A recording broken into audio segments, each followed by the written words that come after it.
Hey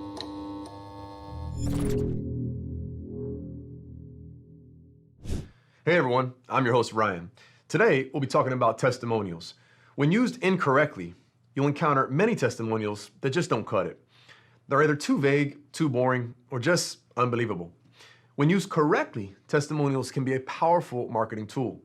As a future professional copywriter, the testimonials you encounter and choose to use for your campaign should be authentic, detailed, first-hand experiences told by real people who use your product or service. Today, we'll go over some ways on how to choose powerful testimonials that are clear, believable, interesting, and effective in selling your product or service.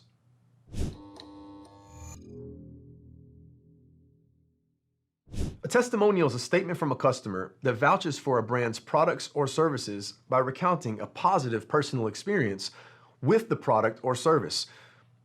What's the use for a testimonial in an ad campaign? To gain the customer's trust. People like evidence, especially before investing their hard-earned wages in something. Data, statistics, and case studies are all good ways to show evidence that your product is worth buying, but people care, appreciate, connect, and relate more to people than they do numbers.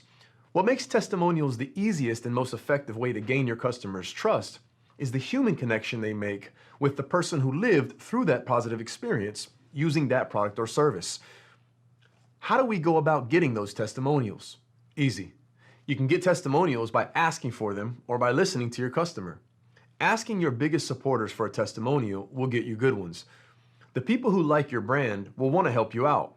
Pay attention to the love your customers are giving you on social media or from any positive emails they have sent, and reach out to them to hold an interview. When brands use testimonials, they add validity to any of the claims they've made about the product. Having said all this, testimonials are not to be confused with endorsements. As similar as it may be, an endorsement usually comes from a well-known figure like a celebrity or influencer. Speaking for Burger King, I am proud to announce that we have just changed the Whopper. Hey, you in a suit. You in a lot of trouble. I know you're all behind us on this. I like the Whopper the way it was, fool. The new Whopper has more beef than ever. More beef than Big Mac or Wendy's single. And it beat them both for best taste. More beef? Better taste?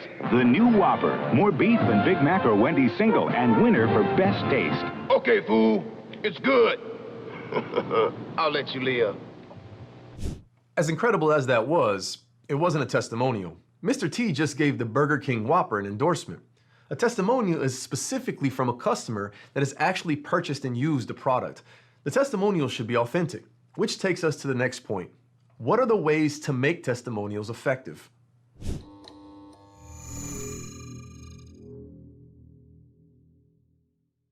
It's worth mentioning again that a bad testimonial is too vague, too unbelievable, and boring. Many testimonials employ the same before and after format.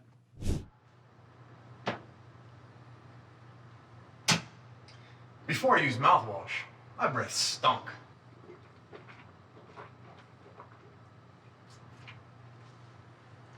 Now, my breath burns like the fire from 1,000 suns. Ah! I mean, it smells minty fresh.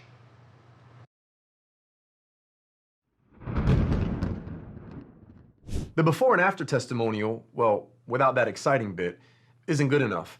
Your audience will have heard this type of testimonial before, many, many times. That's why employing this before and after style will make yours sound generic and ineffective. So how do you use testimonials effectively?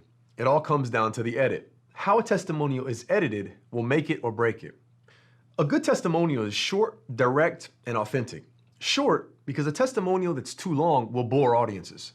Direct, because the testimonial should get to the point and impact the audience. Be sure to put the most impactful words in the beginning, so even if the audience only reads a few words, they get to the point quickly.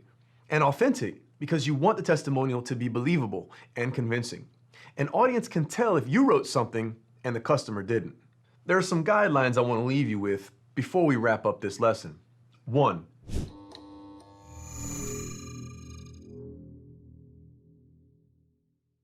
Don't over-edit the testimonial.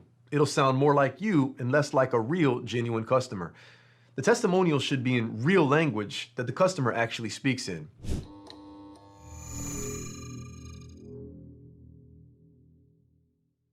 2, use testimonials that fit. The testimonial should work hand in hand with the product it's supporting. It shouldn't make a point that doesn't support the product.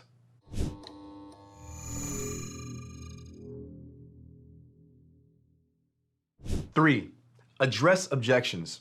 Use a testimonial that addresses any worries or objections that a potential consumer might have. If those worries are proven groundless via the testimonial, then the consumer will be ready to buy the product.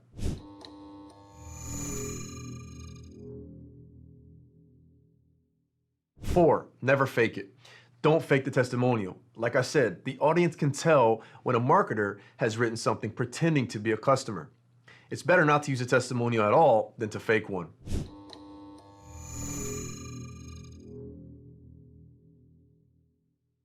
And five, encourage specifics. When asking customers about their experience with the product, always ask the customers to be specific. Encourage the customer to use real numbers or actual detailed stories about the experience with the product to describe improvements in a tangible way. Remember, don't over-edit the testimonials. It should always be the customer's voice and not yours. The testimonial should be as interesting, clear, and believable as possible. Get those testimonials and use your writing abilities to keep them fresh.